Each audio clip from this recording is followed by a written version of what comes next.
آپ کو جنگ کی اطلاع کب ملی؟ جنگ کی اطلاع تو ایک آگ کی مانند تھی، جی، ایسے پھیلی، اور میرا خیال ہے کہ 10 منٹ میں سارے ملک میں پتہ لگ گیا۔ کہاں تھی آپ اس وقت؟ میں اپنے گھر میں یہیں لاہور میں تھی۔ جی جی، صرف اتنا ہوا کہ جب یہ بات پھیلی ہے تو میرے گھر میں 15 منٹ کے بعد کوئی بھی آدمی نہیں تھا، نہ بیرا، نہ خان سامان، نہ میرے استاد صاحب میرے پاس رہتے تھے، ماما، نوکر سارے بھاگ گئے۔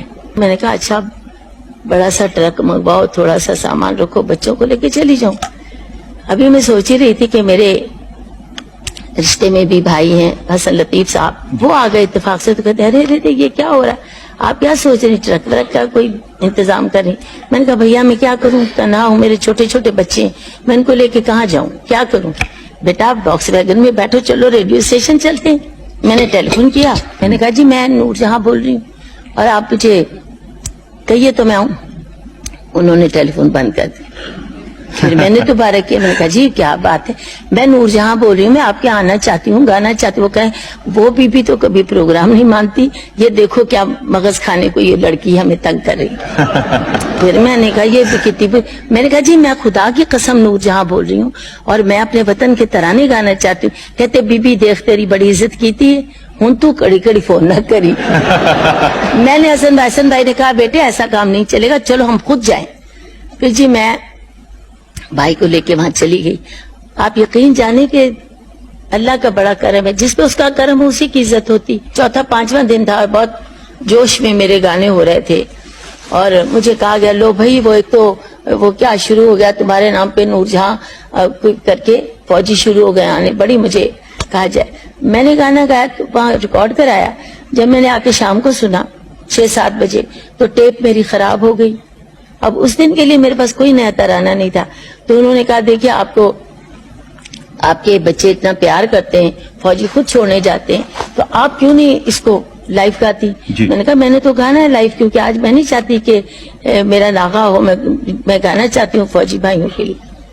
تو میں نے اس وقت، مجھے وہ دن نہیں بھولتا، پہلے تو ہماری ٹیپ ریکارڈڈ چل جاتی تھی، جب مجھے مائک پہ انہوں نے بٹھا دیا تو اب میں ان سے ایسا ہوا کہ جیسے میں خود گفتگو کر رہی ہوں، ایک تو براہ راست ہو گیا نا کہ میں ان سے باتیں کر رہی ہوں۔ اب میں نے ان سے کہا کہ آج میں آپ کے لیے خود گا رہی ہوں، کیونکہ ٹیپ خراب ہو گئی ہے، جو چلتے تھے گانے اور یہ گانا خراب ہو گیا، اس کی وجہ سے آج میں خود آپ کے سامنے گاؤں گی۔ جب میرا گانا شروع ہوا ہے پتر ہٹاتے، یہ تھا میرے ڈھول سپاہی تن رب دیا رکھا، تو وہ بجائے جا رہے اور میرے آنسو نہیں رکتے تھے۔ میڈم ترنم نور جہاں برصغیر کی تاریخ سے اب تک کانوں میں رس گھولنے والی خوبصورت اور منفرد گلوکارہ اور اداکارہ اللہ وسائی۔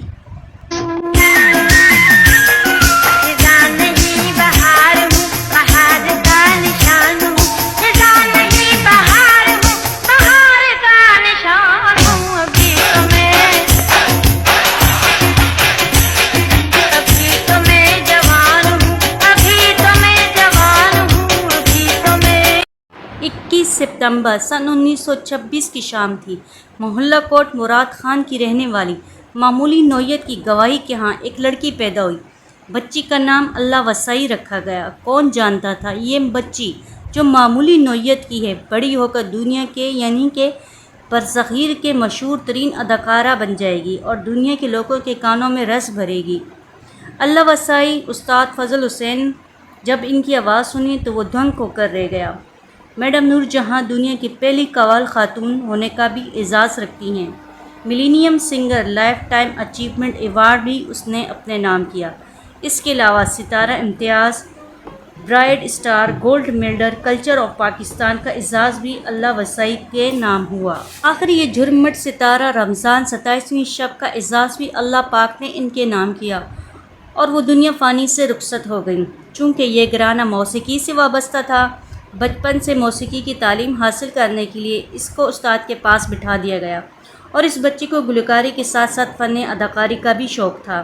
استاد غلام محمد سے موسیقی کی تربیت حاصل کی۔ انہیں کلاسیکی ہندوستانی کی خصوصی طور پر تربیت دی گئی تھی۔ جب شوبز میں آئی تو ملکہ ترنم نور جہاں بنی۔ 10,000 کے لگ بھگ مختلف زبانوں اردو، بنگالی، پنجابی، پشتو، عربین، پرشین اور مختلف زبانوں میں گانے گائے اور ریکارڈ کروائے۔ بھارت کے شہر کلکتہ میں نامور گلوکارہ مختار بیگم سے ان کی ملاقات ہوئی۔ اللہ وسائی سے نور جہاں کا نام بھی اپنے شوہر سے تجویز کیا۔ ان کے شوہر کا نام آغا کشمیری تھا۔ ان کی ایک سے زائد شادیاں بھی ہو چکی تھیں۔ بھارت کی مشہور ترین گلوکارہ لتا کے بارے میں میڈم نور جہاں کہتی ہیں کہ لتا جی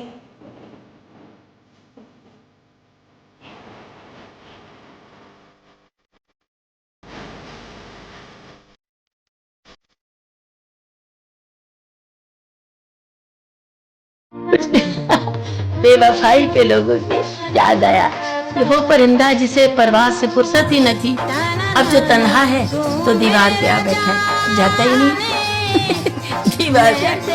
ایک دن میڈم نور جہاں اپنے استاد محترم کے ساتھ بیٹھی ہیں اور آئی ناظرین گفتگو سنتے ہیں۔ یہ میرے بابا جی ہیں۔ میں 6 برس کی تھی جب ان کی گنڈا بند شاگرد ہوئی۔ گنڈا بند آپ سمجھ گئے ہوں گے، جو شاگرد کیے جاتے ہیں ان کو پہلے یہاں وہ مولی باندھی جاتی ہے۔ 6 برس کی تھی میں، اور تب سے اب تک جو کچھ میں گاتی ہوں وہ اللہ پاک کی مہربانی اور آپ لوگوں کی دعاؤں سے انہی کا سیکھا ہوا گاتی ہوں، اور آج تک میں ان کا ایک دن بھی جدائی کا نہیں برداشت کرتی، اور انہی کے سائے میں رہنا میری زندگی ہے۔ جس دن میں سمجھتی ہوں میں انہیں چھوڑ دوں گی تو جیسے میں نے گانا چھوڑ دیا۔ مجھے ان سے بے انتہا محبت ہے، مگر ان کو نہیں۔ یہ بالکل میری نئی محبت کا نتیجہ یہ ہے بیٹا کہ جو کچھ میں نے آپ کو بتایا، ہاں جی، محبت تھی تو بتایا نا۔ محبت تھی تو بتایا۔ میں بابا جی میں مذاق کر رہی ہوں، آپ نے تو مجھے اپنی اولاد سے بڑھ کے سکھایا ہے۔ ہاں ٹھیک ہے۔ میرے خلیفہ جی آج گئے ہوئے ہیں، آپ کے صاحبزادے، ان کو بھی میں تعارف کرواتی اب انشاءاللہ آئندہ سے ہی۔ تو اب دعا کیجئے اللہ کرے ساری زندگی ان کا سایہ مجھ پر سلامت رہے اور میں انہی سے سیکھتی رہوں اور گاتی رہوں۔ آج تک مجھے سیکھنے کا شوق ہے، اور جب بھی میں محسوس کرتی ہوں کہ میرے گلے میں کوئی ڈے نائٹ گا گا کے فلم کی زیادہ ریکارڈنگ ہوتی ہے کچھ 6 مہینے سال کے بعد، تو پھر سے مجھے نئے سرے سے میں تھوڑا تھوڑا ریاض شروع کرتی ہوں۔ اور اگر یہ کہا جائے کہ بغیر ریاض کے کوئی لوگ گا سکتے ہیں یا بغیر استاد کے کوئی سیکھ سکتے ہیں، کئی لوگ مجھے ملے جنہوں نے کہا جی ہم کہتے ہیں جی آپ کے کون استاد ہیں، وہ کہتے ہیں جی میرا کوئی استاد نہیں۔ تو ہم میں تو یہ بد دعا ہے کہ جاؤ تم تو بے مرشد ہو، تمہارا تو کوئی استاد ہی نہیں۔ ہم تو یہ سمجھتے ہیں کہ استاد ہی سے گرو بن گیان نہیں آئے، جب تک استاد نہیں سکھاتا۔ گن بن کیسے گن گائے۔ ہاں، گر بن کیسے گن گائے۔ تو مقصد یہی ہے کہ میں نے تو اپنے استاد کو، میرے بابا جی کو بہت پیار کیا۔